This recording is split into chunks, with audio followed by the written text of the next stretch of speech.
It certainly does do that. Covers all things commercial investing. Phil Tarrant, co-host of Inside Commercial Property, joined by my co-host Scott O'Neill, Rethink Investing, the guy, director, founder.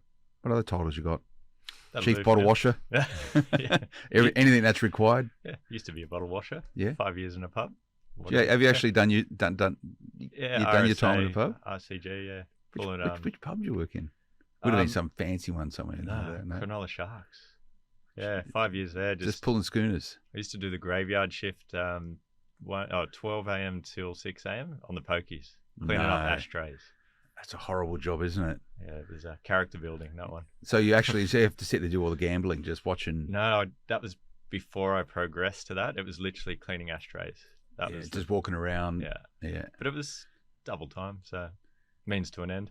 Was that why you were studying? Yeah, that was uni days. So, yeah. But it was, I just remember it was, you felt like you had, I don't even smoke and I hate smoking. And that was just like a miserable job. Yeah. Couldn't. And then they changed the rules. So that was good. So smoking. So then you progressed to barman, did you?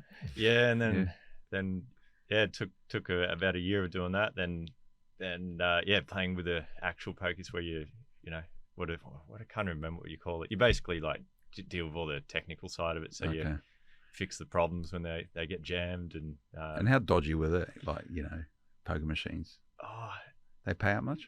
Oh no, you see people put $100,000 a year into it. Like they used to stick their credit cards into the buttons and 2 credit cards at once, 2 $5 machines just spinning.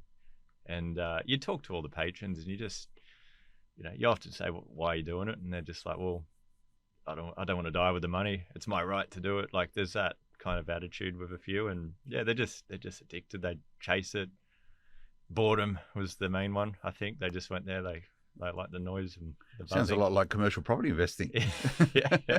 So what's the one thing you learn from working the pokies and pulling beers at the Sharks that you use daily as a commercial property investor?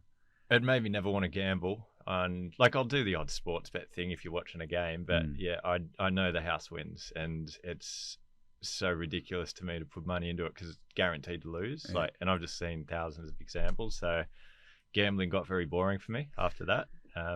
Even when you're drunk, nothing else to do. It's like, well, why would I put $50 into it? I know it's going to go, or there's a 1 in 10 chance I'll get $70 out of it. Like, so what you're saying then, to generalize and summarize, is that your money is probably better off in a property asset rather than in a poker machine. Of course. There's a reason those buildings are so big. It's not from footy tickets. Yeah. Anyway, we digress, but it's good to see you, mate. We catch up once a month. We do Inside Commercial Property, and we've been doing this for a number of years now. I've really enjoyed it. I must admit my my knowledge around commercial investing is grown considerably. So thanks for your insights and advice over many different conversations that we have. But much like yourself, I'm a commercial property investor, not to the significance of someone like yourself. However, we both invest in property, and property is a game of finance, and we're in a market right now which is certainly in flux. Whether or not we're at the end of this upwards interest rate cycle, the jury is still out. We're going to know what's happening shortly. Whether or not we are at that terminal rate or whether there's a little bit to go. But I think the consensus is, Scott, that we're probably at or towards the top, and a lot of the economists are actually pricing in falls towards the back end of next year or even earlier, back into this year potentially.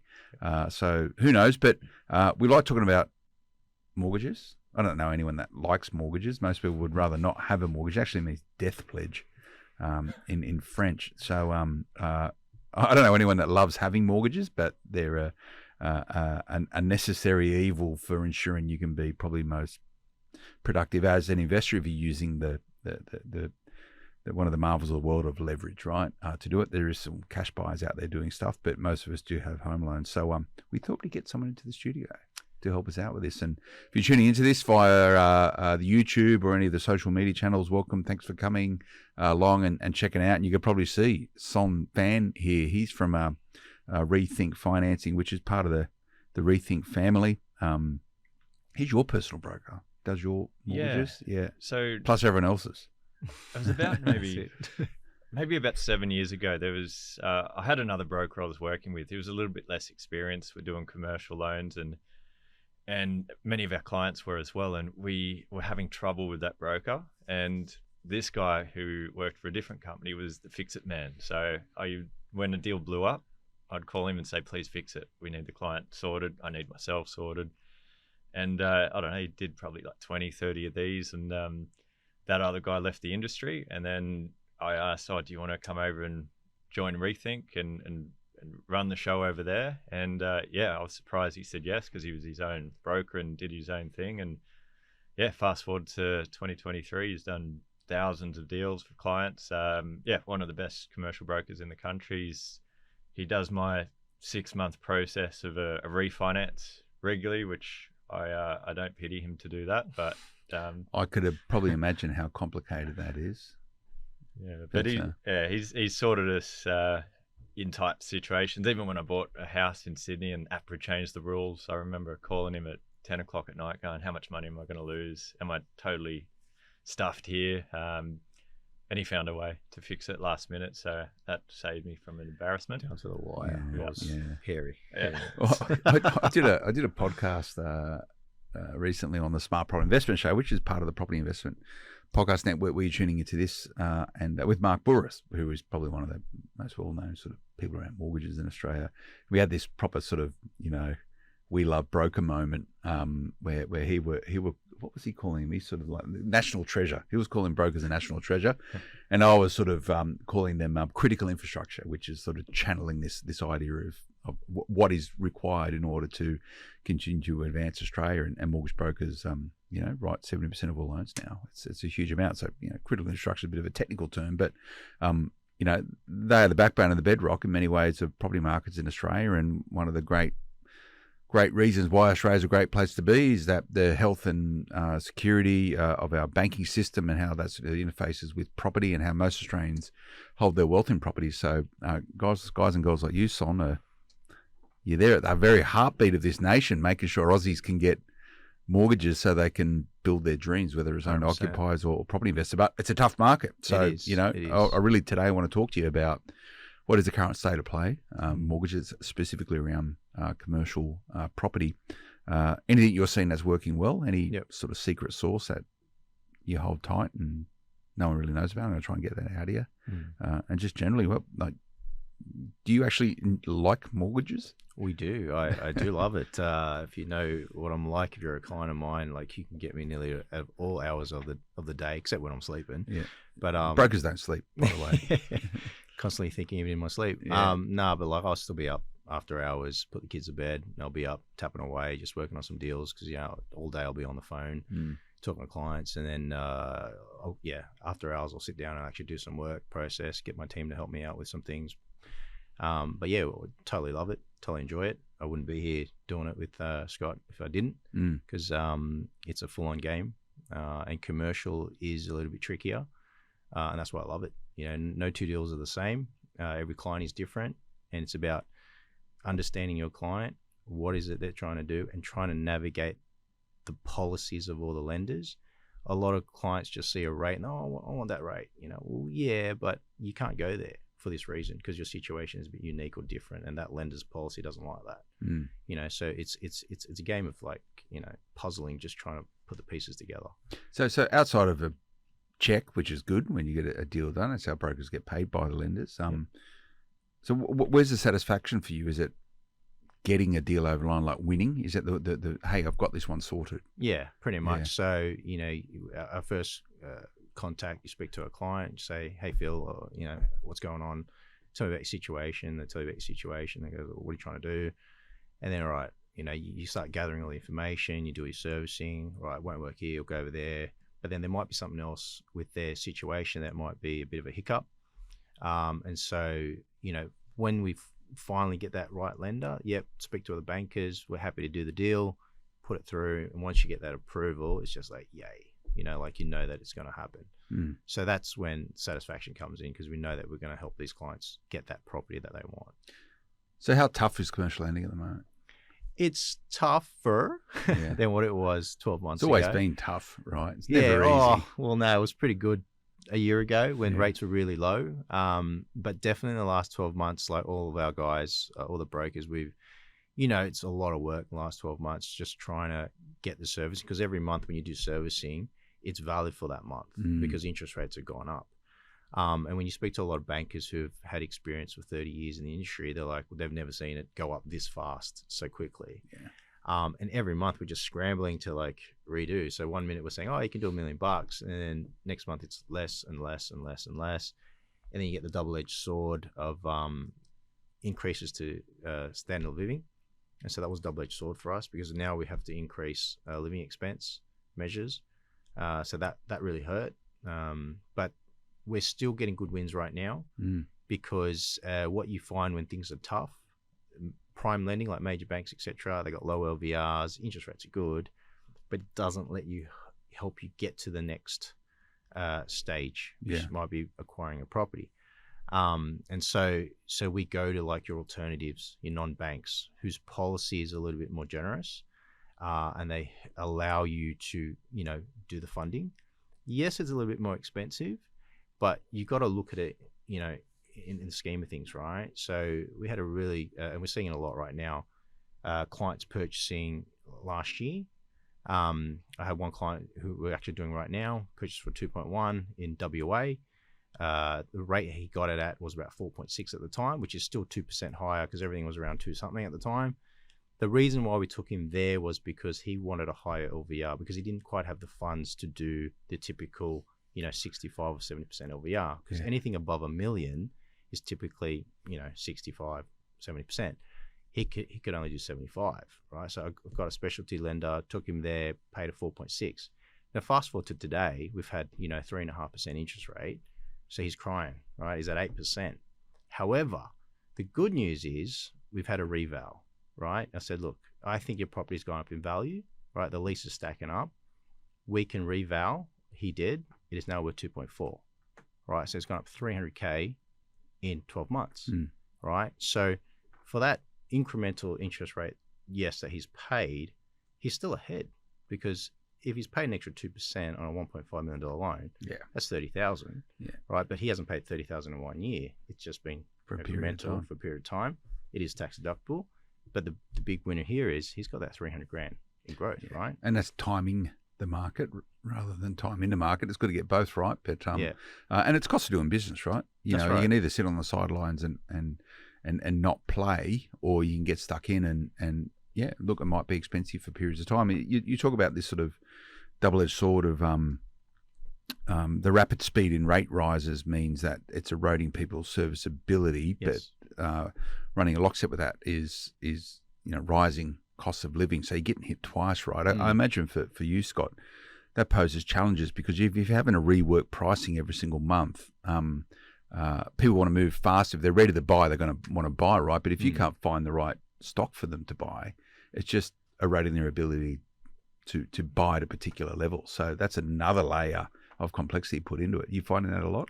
Yeah, so as a buyer's agent, you've got to be very conservative in this market. So if a client comes to us and says, my budget's $3 million, like we're generally finding properties at 2 to 2.5.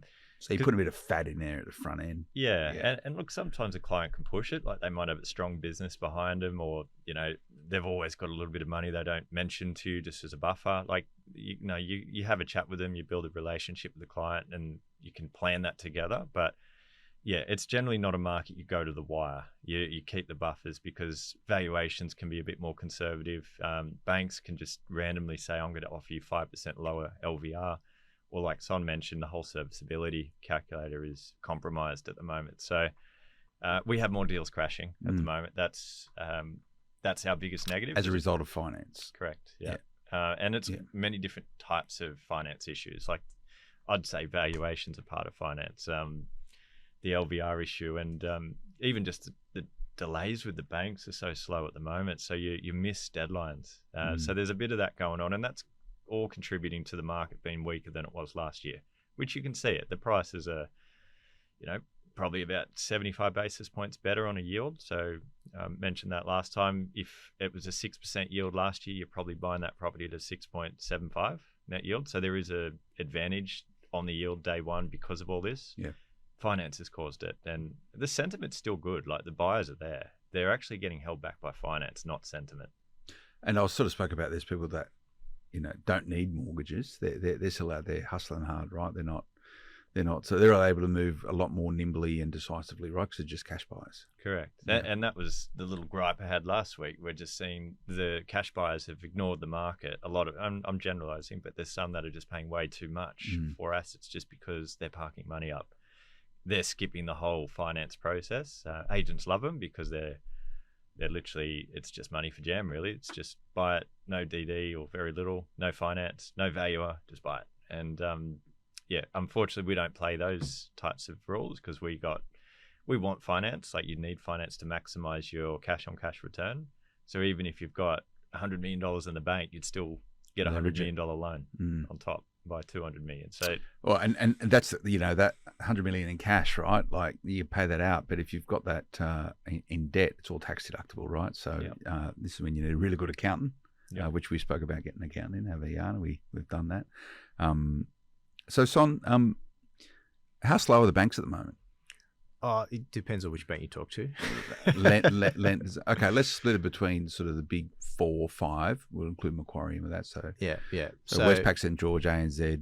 Westpac, CBA, ANZ, NAB, and Macquarie, the majors. Yeah. So it all comes do down deals? to they all want to do deals. Everyone, the interesting thing is everyone's slowed down, and so they do want deals. We're getting bankers calling us left, right, and centre saying they're calling up saying, because they know we're right, and so they're just like, I haven't seen a deal from you for a while. So they, in a way, they're reaching out to us. They kick an incentives your way to pass on to clients by way of attracting business. So, you see it in the resi space. You see it in the correct. commercial. So in the commercial space, look, because we're big writers, we do a lot of write with certain lenders. Because of their policy or whatever, they come to the party with rate.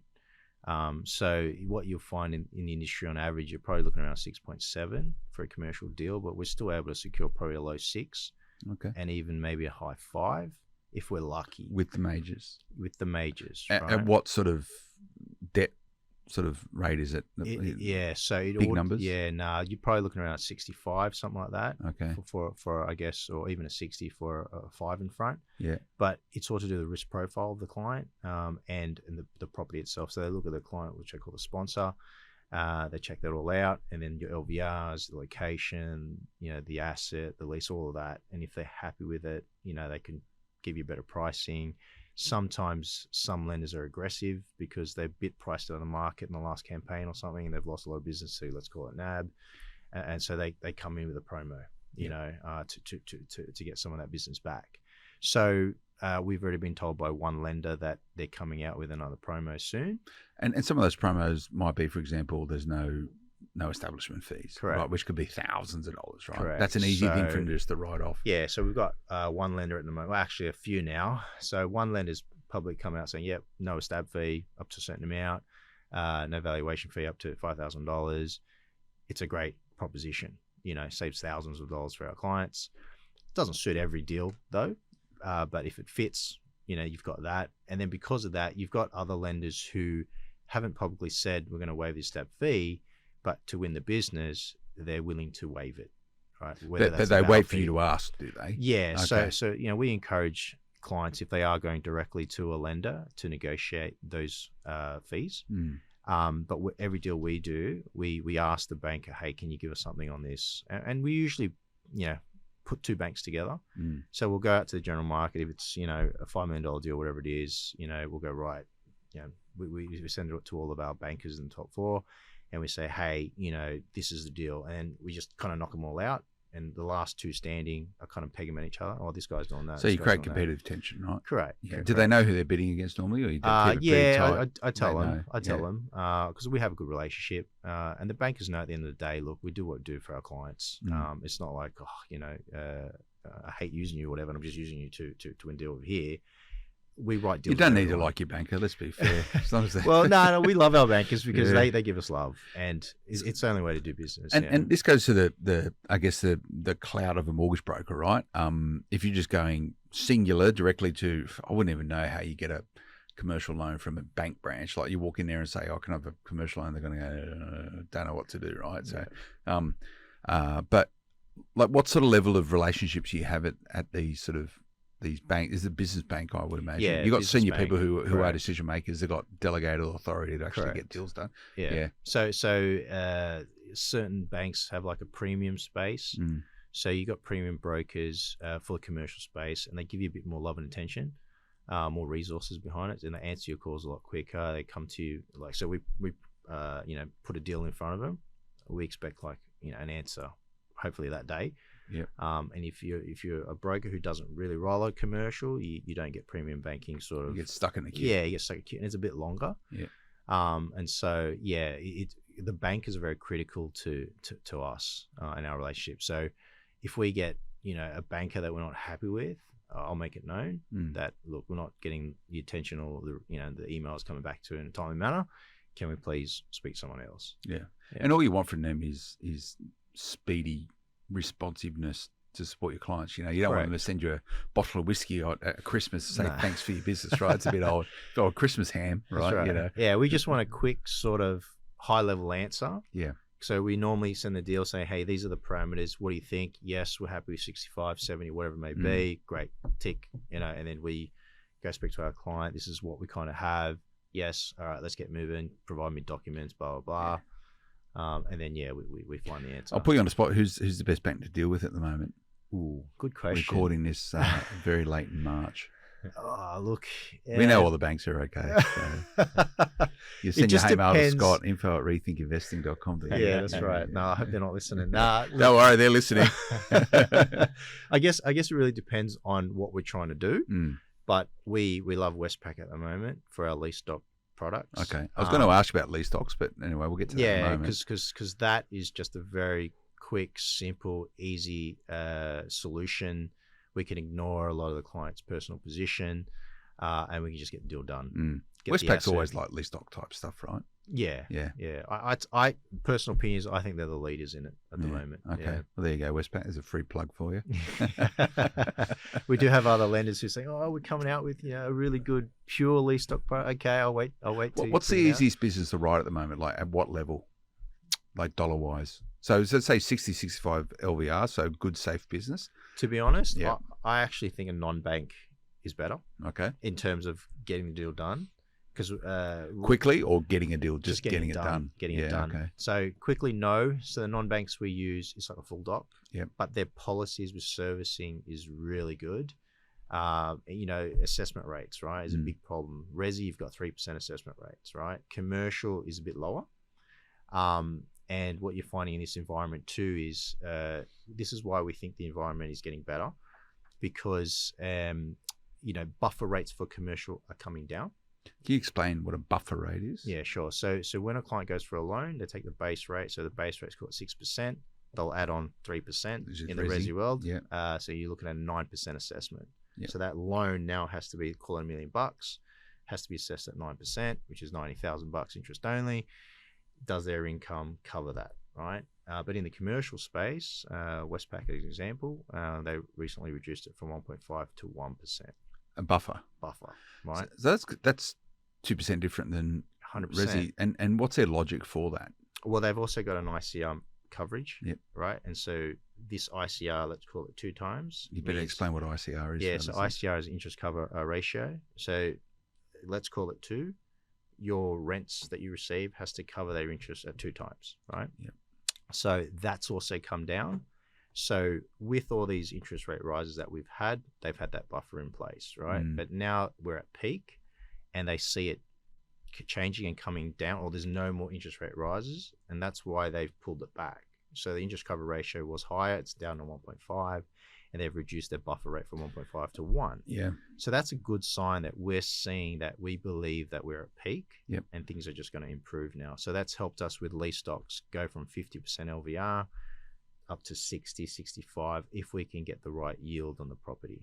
So that buffer rate is very different. I take the logic around the reason why they had the buffer in there was that they needed to be assessing people's ability to repay the debt when interest rates went up from all-time lows, right?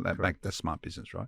One of the criticisms at the residential side is that, and APRA, who's the prudential regulator, has come out saying, nah, we're keeping it at 3, right? Yep. So people are getting assessed at 10%. Yeah, some people 10%, 9 to 10%, right?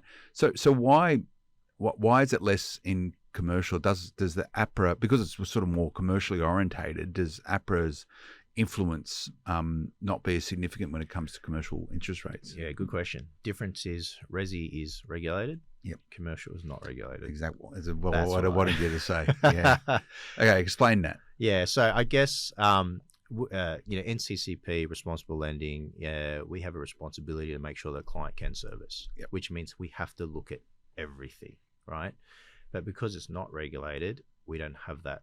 There is still responsible lending though, so the banks, they still have Non-regulated doesn't mean bad or dodgy, right? Correct. Yeah. Just I guess a bit more loose, or they're happy to play in the grey a bit, if it makes sense. So again, like just because it's not regulated and they don't have a full look at it, there is still responsible lending mechanisms behind the scenes. But it's a bit more loose, I guess. Yeah. And what you find is you've got things like setting it up in that SPV, special purchase vehicle, because it's technically a separate entity. We can ignore personal debts. We're going to have to look at that sort of. I guess this baseline philosophy because more Australians obviously invest in residential property, owner-occupier, for example, or property investment, whereas commercial's deemed to be a little bit more sophisticated. So, within residential, they put training wheels on everyone because people make bad decisions sometimes, and therefore the regulator needs to regulate for the masses. But I guess with the commercial property, the idea is that, well, if you actually want to go into commercial property, you need to probably have a more sophisticated commercial nous around you, and therefore you should be absorbing some of the responsibilities, much of the responsibilities around decision making. Whereas in residential property, often people don't know what they're doing, and there's been some horror stories around it. So I get it, right? So yeah, 100%. If you want to play in a commercial space and what you present to the lender is, hey, Mr. and Mrs. Lender, I can afford to pay this, and here's my financial, because that's what I've presented. You got to be responsible for the delivery of that. But people blow their dough. Oh, look, in commercial, they get loans they probably shouldn't be taking on. You got to cop it in commercial. You can't sort of go, oh, it's not my fault. Yeah, dodgy broker told me to buy. we do find that the clients in the commercial space, they are a bit more savvy. Yeah. When we run credit files, they're all squeaky clean. Yeah. No one bad credit. They're just a better sort of credit client, I'd say. Yeah. But they take responsibility for their own credit. Exactly. Yeah. And just to go back on that point about 3% APRA, and this is why we love non-banks, right? Because they're not regulated by APRA. I mean, ASIC's still involved, and there is still responsible lending, but their rules can be a little bit different. We've got one non-bank lender who doesn't have a 3% assessment rate. They've got 1% now. Resi. Okay. They had 2%, and now it's down to 1%. Are you going to name right? them? Okay, Liberty. Okay. Right. Yeah. So they've recently come to the market with that. Existing debt is at OFI, which means existing repayments at actuals. Yeah. Okay, so that is a good solution for people who are coming off a fixed rate, let's call it, right, from 2 to 6% P&I, and their repayments are triple. Right, Yeah. we can potentially refinance it to a new IO term. Even though the rate is, let's call it 6 or 7%, currently, you'll find that cash flow wise is still better off. So it's a temporary measure to just get through this period of time. And then in time, when rates come down, which we expect to come down in the next 12 months anyway, hopefully we can go back to a prime lending. And what you've got there is exactly what a smart broker would do for you. They actually understand, maybe those challenges. And a lot of people have been talking about this, what they call a mortgage prison, right? Where and it's what you just spoke to there, Son, which is I'm coming off a fixed rate at 2-point-something% onto a variable rate. I'm going to be paying 6-point-something%.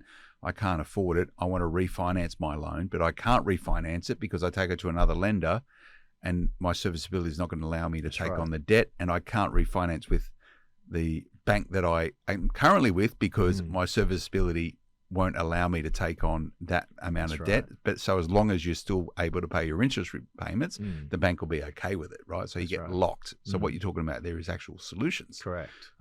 But, there's this idea that non-bank lenders are inherently more risky. You're saying they're unregulated. What do you say to that?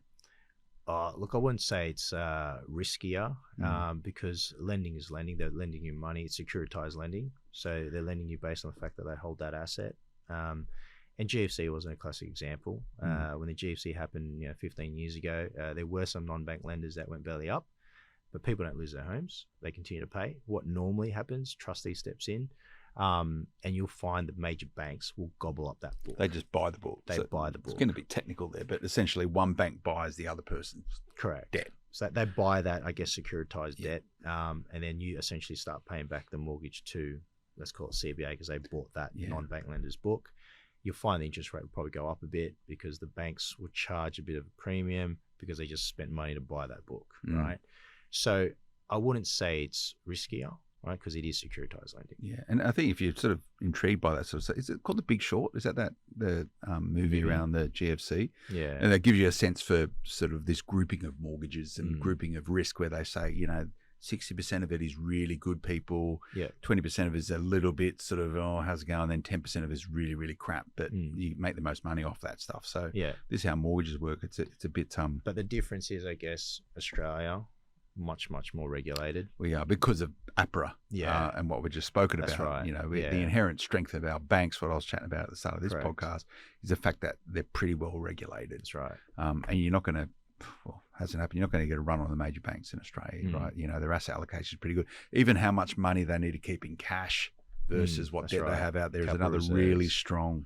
Maybe we should do a thing on this one day if people are interested on how it all works. But you spoke about lease stock loans. I hear a lot of people are sort of a bit jittery at the moment around lease stocks purely because of the ability for valuations on commercial property to stack up because interest rates are going up. Blah, blah, blah, blah, blah. They're inherently devalued commercial properties. Is that false, true? Oh, not necessarily. Yeah. All the deals that we've been doing, more times than not, they do come in on point. Okay. You will get... So they're coming up at the valuation... As purchase price. At purchase price, yeah. You will see from time to time, it is a bit slightly lower than what the purchase price is compared to resi. Resi is usually, purchase price is the val. Yeah. Commercial is, you will see time to time a bit lower. Can you explain how the banks value up, so the lease stock loan, how a bank actually values up the inherent value of a property based on the lease? Yeah, so I guess they look at the lease, what it brings in. They got their cap rates and everything like that. So they look at the location, who the tenant is, longevity of it. So there's all these measures that they put in place for it. But I guess at the end of the day, it's the valuer that's doing it, not the bank. But the banks do instruct the valuers what they're looking for, and then they go out and do their comparisons, etc. So simplicity, in a simple way, because I'm a simple guy, they just go, how much rent is this thing generating? Who is the tenant? How effectively they pay their rent, and for how long have they been paying it, and for how long into the future based on the lease? And they go, this can pretty much there's a few data points. Wash its own face. Therefore, we're happy to lend against it. That's a lease stock loan. So it means you don't have to provide all your other stuff. They just do it in isolation. Correct. So as long as the rent, as long as it's considered as market, right? Because sometimes the passing rent is what they're currently getting is a bit too high than the market. That's where the val might come down a bit. But let's say it's the same. Yes, and if it covers the ICR metric with buffering, it's a done deal. Can ignore everything else. You got to be really careful with this because, and you must see this all the time, Scott. And when you're doing your assessments, that the face rent might sound really good, but it's incentivized up the yin yang, and what you're actually getting in your bank account is something very different. And you'll see it whenever you're in a commercial lease negotiation. It'll be negotiated around, this is the rent, and then we'll give you this stuff on the side. But this is let's make this a number, and they do that for valuations, right? Correct. So the first thing we look at whenever we look at a deal is the rent. So we've got big databases at Rethink Investing because we see hundreds and hundreds of valuations. So we just pretty much save them all, and so we've got our own data points. So if we're looking at a retail shop in, I don't know, Adelaide, we know roughly what the rate should be, and we got all the comparables per square meter. And we know what the incentives are needed. One of the accounting tricks, or it's not even a trick, it's just what they all do, that the big funds do, especially in the office market, is they do very high incentives, lift the face rent. It can be 30 to 40% of the entire rent, and it's almost like if you take that out, there's less income there, really. So they do that to kind of help with the capital value of the asset. It helps the book value, which obviously helps paying out investors. And this is why a lot of people think there's a bit of risk in some of these funds at the moment, because the value, they often do like an annual review, and they need to get the val up, and then they pull out equity and they use that to pay the investors. That's a problem when you're buying like let's say your investor needs to get a 7% return and they've bought a tower at a 4% yield.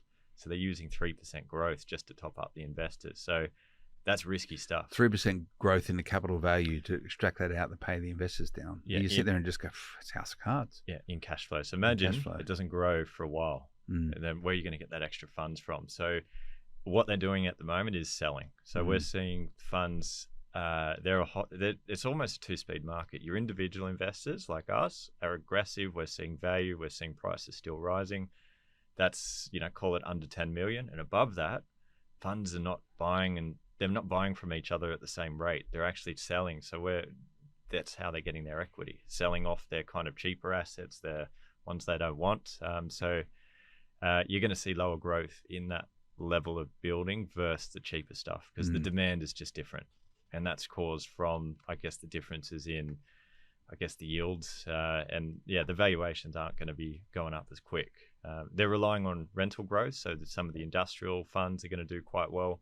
Office funds, not so much. Retail is going to be in between those two. And it's a fascinating space. Like, I think they're going to rely on rates to drop to get the returns for their investors, some of these highly leveraged funds. Yeah. And on that basis, Som, would you, if you can do a traditional vanilla loan rather than a lease stock loan, would you go that way as a recommendation over lease stocks if you 100%. can? So it depends. So is the lease stock the loan of last resort? Kind of. So every client that we get, we always ask them, we need to understand their situation. It's our responsibility as a broker, I guess. So we talk to them, understand their full financial position, and we see if we can do like a full doc sort of loan.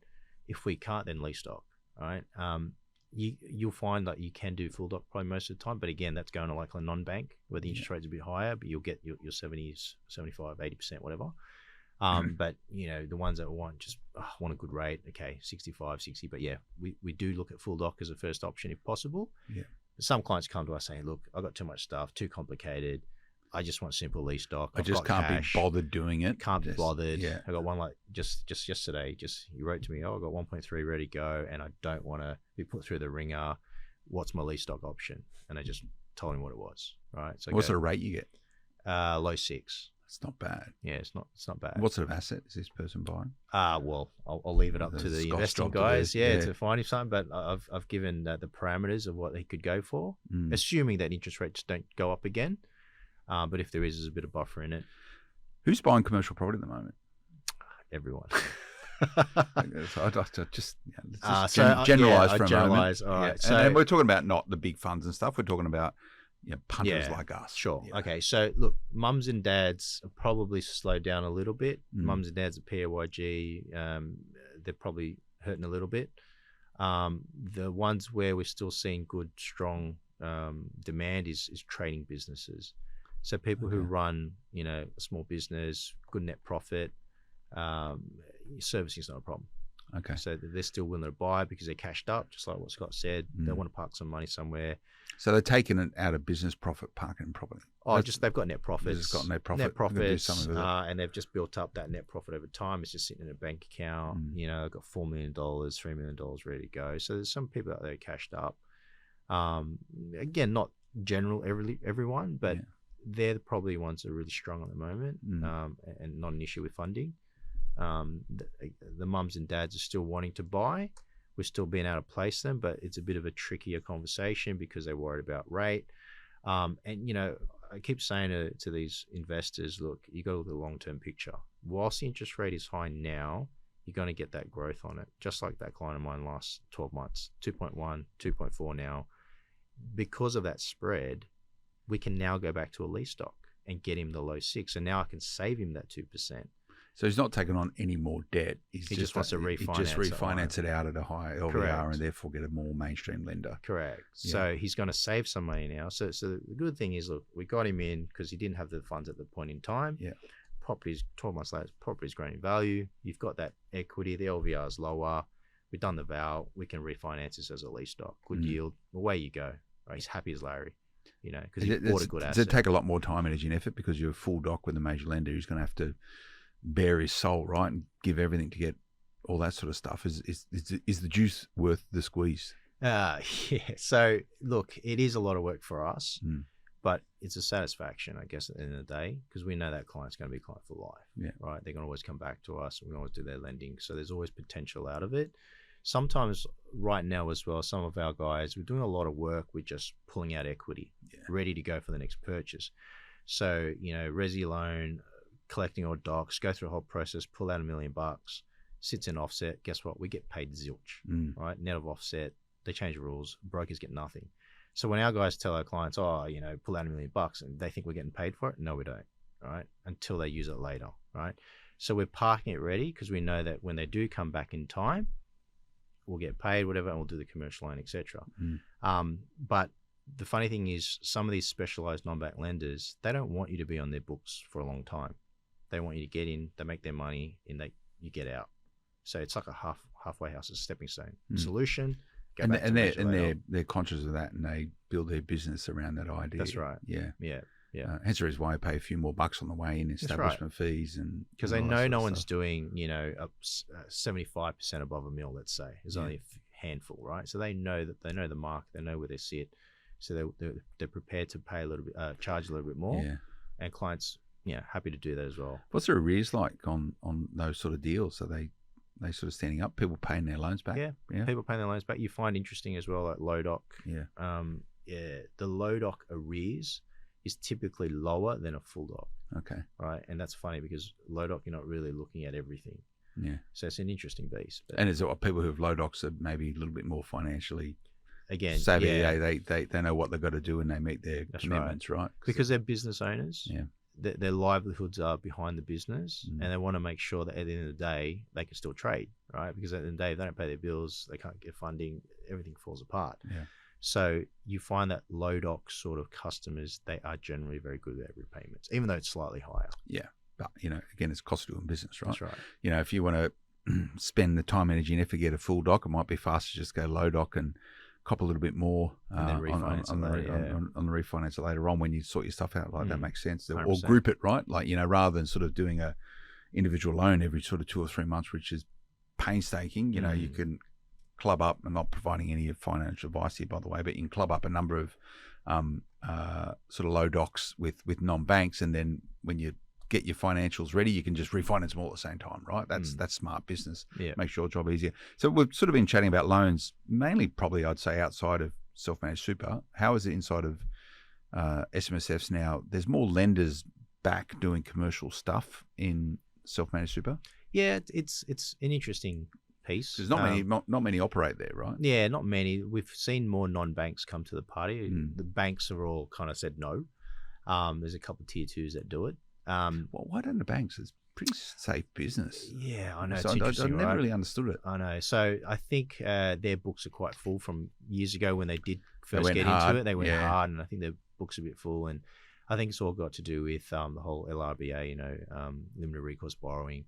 So yeah, I don't know why right now they're not coming back, because I ask my bankers all the time. It's like, you guys got to get back into it. But the interesting thing is, if you are a private bank sort of client or high net worth client, they will still do it for them, right? Because you've got a big portfolio with them. It's just they don't want you going somewhere else, exactly. Right? They'll do it, right? But it's not generally open to the public, right? But the SMSF space is really interesting because it is $1 trillion industry, right? Everyone's getting their 10.5%, and it's going to increase to 11% next year. So there's a lot of inflows to super, right? And we all love property. If you look at the rich list in Australia, most of them have made their wealth from property, right? So, and it's an easier sort of proposition inside super, because inside super, we don't have to worry about your living expense because it's inside the super fund, right? All we're looking at is the contributions coming in, because that's your income to the fund. Yeah. And anything going out, which is generally running of the fund, which would be nothing if you've got nothing in there, just cash fund. And then just the property that you're buying, right? And the rent received there. So in terms of serviceability, it's really easy to do, right? It's just restrictive though. Like, I like investing inside of super, but you put too much in it. You never know what the next government's going to do, right? Like, they're already sort of rattling their sabers around super balances. You just never know, right? That's right. The idea of super is it's not. Well, I think philosophically, when it was introduced, it wasn't a mechanism for the rich to get richer. It was about protecting all Australians or giving them a ways and a means to have a better retirement, so they weren't sucking on the teat of the of the government, right? You know, for a pension, right? And that's cool, you know. And I don't want to get political with that. I get all that, but it's restrictive. If you're holding assets inside his super, it's you know, you can't do a lot of value add exercises. You can't positively maneuver and manipulate your wealth creation in it. It's a lot more stifled, but that's okay from a minimisation of risk, right? And your accountant can help you with those decisions. Yeah, so I guess like outside of super, we can always leverage off the equity. Inside super, you can't do that. Yeah. So it's literally buy one asset and pay it down essentially, or have interest only. Yeah. If you do pay down some of the debt, you can't actually redraw it back out. No. And so for the clients that we have that want to buy multiple properties inside the super, we just say, look, structure it as interest only without giving financial advice here. You know, you could put on interest only, free up your cash flow. So then more of that contribution and rent is just going into the account. Yeah. And then when that's come to a big, do something else with it. Yeah, we can buy another property. Yeah, and that's not advice. That's just one strategy that some people do. That's right. That's, you know, or we say, look, you can chuck everything into that one, pay it off, and then if you want, you can sell it. You know, the tax on it is quite, I guess, nice compared to, you know, outside, because, you know, super is the most tax effective vehicle in Australia. Yeah. And so, they sell it and then they could divvy that up to 2 deposits and then buy 2. I guess is where you are also. It's not advice, is where you are on your superannuation journey. You know, It's no use generating really good cash returns inside of your super fund if you can't access it, right? You've got to do something with it. You've got to chuck it in the share market. Maybe that's not the best idea at the moment. Maybe not right now. who knows? But one of these myths that you can't have an offset inside of your super. You can get it. You can. You can. So look, there's one way you can use your cash. Correct. So there are certain lenders that have an offset account, right? Not all. It's an interesting argument because you do a resi and commercial. You can offset commercial. Yeah. Okay. So there are some commercial lenders that offer the offset. Again, it's a bit technical because I don't know how some lenders get around legislation around it. Okay. But that's a we won't name any lenders then on that. I was going to ask you who's doing it, but I wish I could offset. We've got a couple that do it. So anyways, we can do that as a strategy. So we can refinance whatever. I've got a client that's on 8.6. I'm going to get them down to 6.8. Yeah. And they still got like heaps in their super. We could put that on an offset and then saves them even more. And then when they're ready, we can take it, buy another one, whatever. So, yes, some lenders offer it, but doesn't mean we could always go there as well. This is more of a long-term strategy question, and myself and Scott spoke about at length the last couple of times we got together. Commercial property today doesn't stack up as favourably as what it did a year ago.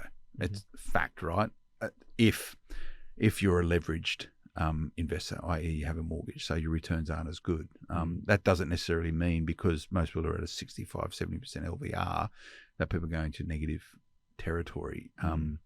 Your view, is this just a moment in time? Talk to me about the sort of inherent value of commercial property in this market. Yeah, look, definitely a snapshot in time.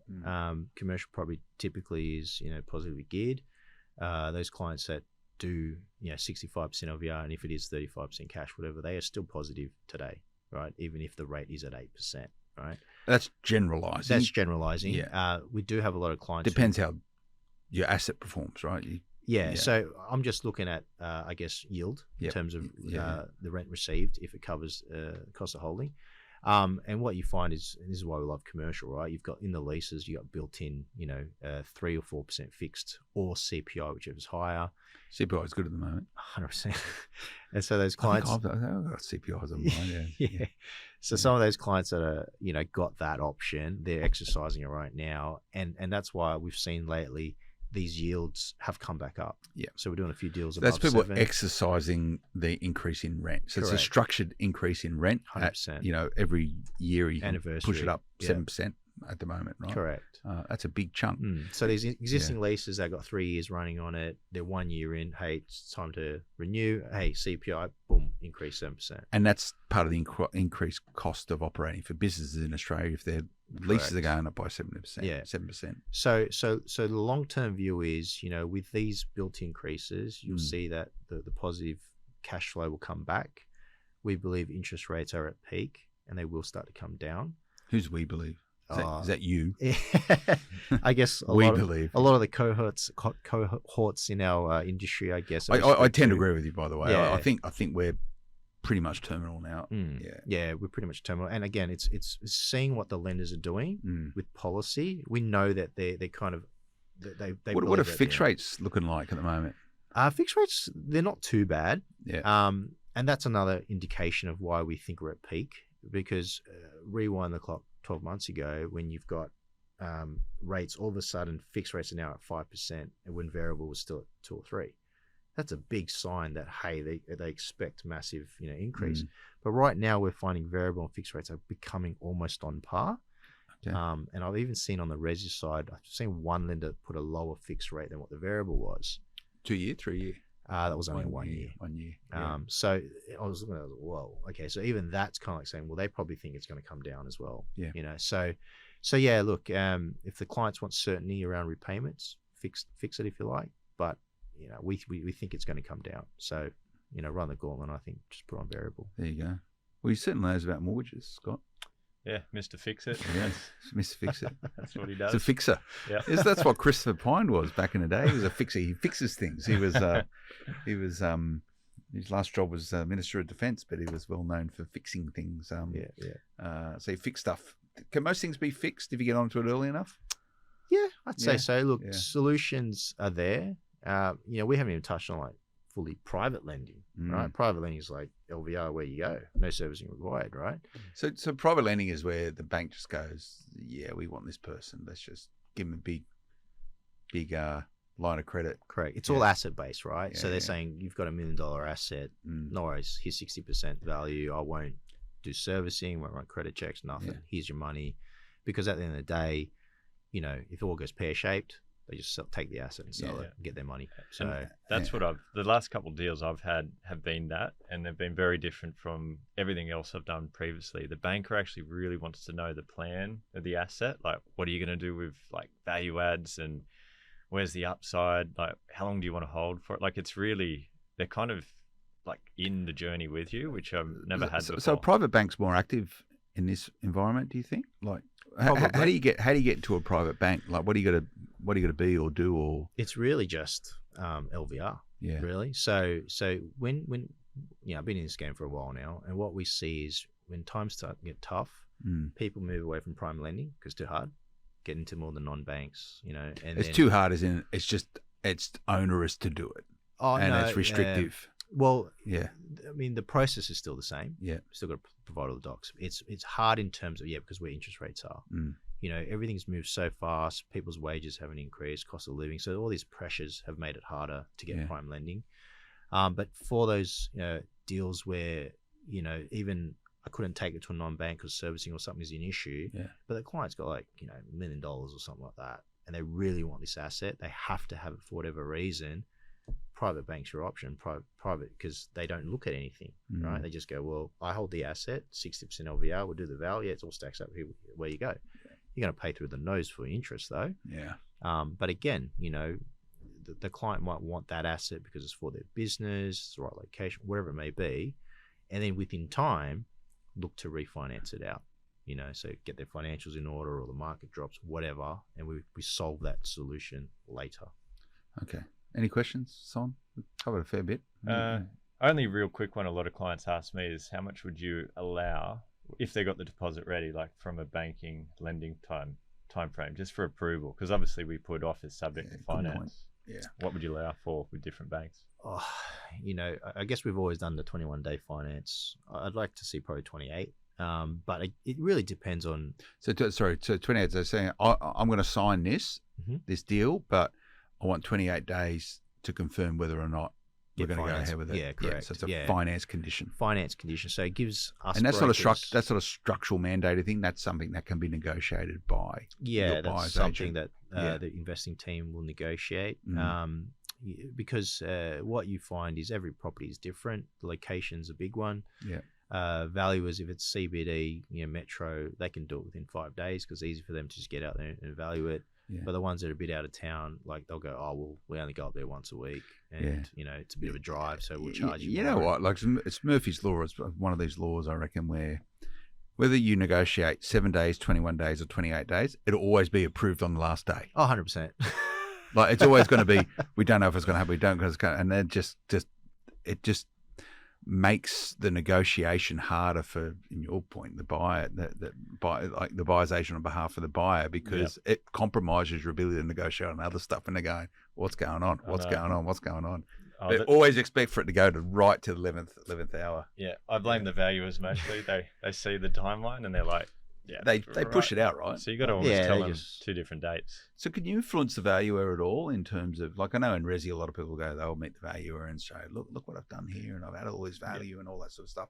Is it worthwhile doing that in commercial? So 100%. So there's a lot of valuers we blacklist because they're just. So you say, nah, don't want them. Oh, we see the name and we know what they're going to do. Like, so you call up the bank and go, I don't want that valuer. Because he's. Do they just get stuffed? No, there's a panel. Yeah. Okay. And we can choose on the panel. Valuers can be bad for different reasons. Like they might have a personal gripe against an agent that argued with them on a previous deal. So they're deliberately so there is a bias sometimes, 100%. whether it's a known bias or a deliberate bias. People will say there's no bias, but there's bias. And specific agents might be somewhat more aggressive if deals crash or not. And they'll call up going, why are you pricing this? You know it's worth this much. You've got no idea. Like learn the market, get a new job, all that kind of stuff. So we sort of avoid the valuers that will deliberately be conservative. We just want someone who's realistic. Like, look at the real. You want market, right? That's all we want. We don't want over market. But I'd be arguing for a valuer, right?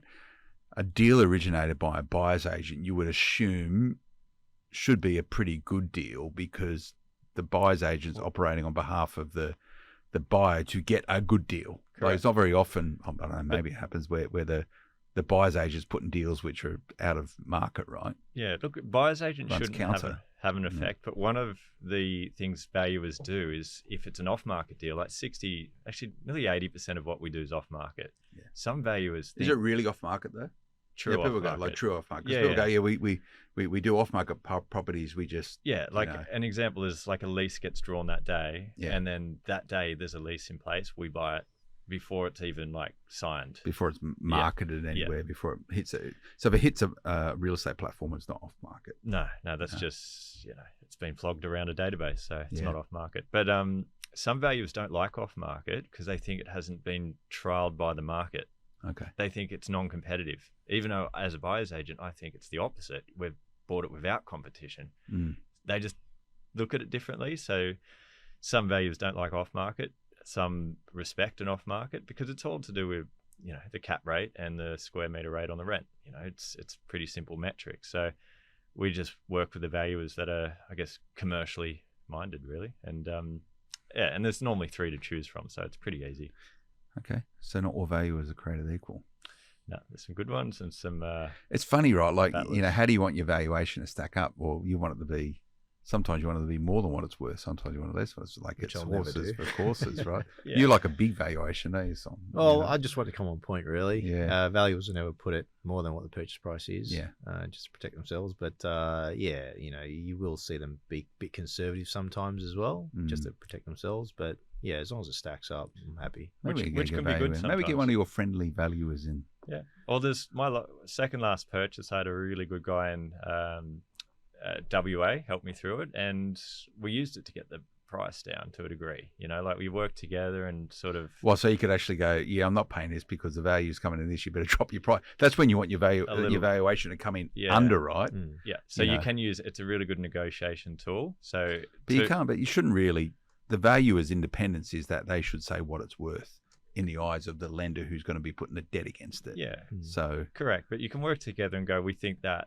Like, oh, look, maybe I'm in a different position because we're sort of, we're mass buyers of the market. So I'm not just some random buyer off the street. But if we look at a rent and go, that's a bit inflated. Yeah, let's just exclude that because it's under 12 months of rent. Like you can kind of work together because, there's a bit of flex in a val either way. It might only be, 100, 200 grand, but that's a negotiation tool.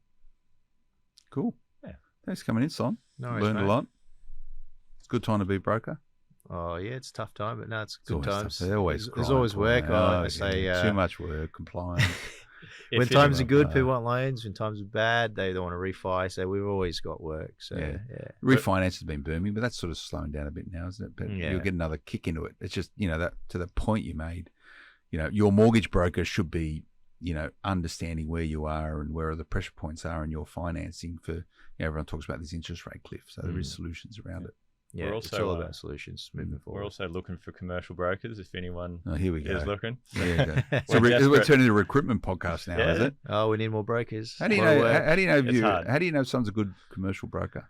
Ooh, that's Is a it really it's- good question. Yeah, like you're obviously looking for them, right? But if you're a commercial investor and you're trying to find a new commercial broker, because there's some excellent brokers in Australia, 100%. but they're really good at resi. Yeah, Commercial is a different discipline. So with all the guys that we've, I guess, hired and brought on board into the business, the biggest thing I look for is attitude. Yeah. Right. And, Well, like a can-do attitude. can-do like a attitude, problem solver. problem solving, not focused on rate. Yeah. Look, rate is important, but I wouldn't say it's the main objective, Yeah. right? Because again, you got to look at the holistic view of why we're doing this. We want to buy some property that's going to give us good cap growth, got good cash flow. People want that. Mm. So are you really going to say no to a deal just because the interest rate is 0.5 cheaper over here, which is not going to happen? Like kill the whole deal.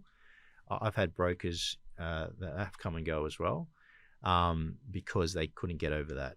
Yeah. Right. And I was like, look, I don't think you're suitable for us and what we want to do because you're stuck on this point of, client wants a lower rate. Who doesn't want a lower rate? Mm. You know what I mean? But you got to see it in the big scheme of things, right? So do this, come back to a lower rate later on, whatever it may be. So I guess, problem solving is the biggest thing because every deal is different. Every client is different. What their wants are different. And just trying to put that puzzle together. We use so many different lenders. We don't just stick to, the big four, whatever. When I look at my book, I'm just like, oh my God, I've used nearly everyone because everyone has a different policy from time to time.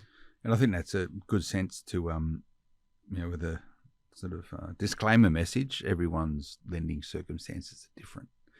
So you need to get the right advice for you, dependent on your particular circumstance. And, apologies, but,